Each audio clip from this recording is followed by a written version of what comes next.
হ'বগে বুলি ভাবি থাকোঁতে নহয়গে আজি আকৌ কাটিবলৈ লৈছোঁ চাদৰ তিনিখনকৈ আৰু এখন আছেগৈ বাৰু এখন এডোখৰ ভাবিছিলোঁ সেইখনো বৈ পিনি একেচাতে কাটিম কিন্তু মোৰ একেবাৰে ধৈৰ্য নাইকিয়া মানে কাটো লাগি থাকিলে কালাৰিংখন কেনেকুৱা মানে ৰঙিলীখন কেনেকুৱা হৈছে চাওঁ লাগি আছে আৰু কাটি চালোঁ বা ভালেই হ'ল নহ'লে বাকী ইখন মানে যোনখন থাকিছিলেগে সেইখনো মানে চুটি হ'ল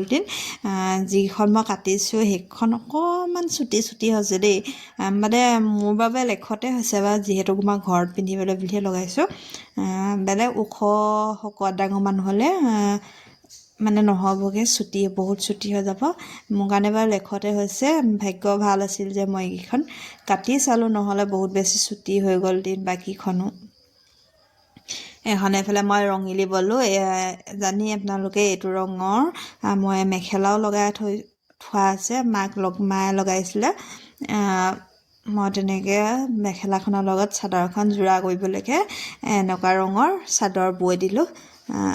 ভালে লাগিছে বাৰু কালাৰটো বগাবিলাক যিহেতু পটককৈ লেতেৰা হৈ যায় ন সেইটো কাৰণে মই এনেকৈ কালাৰো বৈ লৈছোঁ কালাৰিঙত 3খনহে বল হ'ল দেই 13খন হৈছিলেগৈ লেখত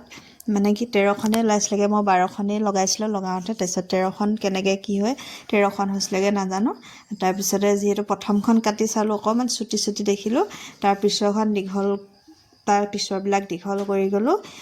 দীঘল কৰি দিওঁতে লাষ্টত সেই 3খন মোৰ নিজৰ বাবে অকণমান চুটি কৰি দিলোঁ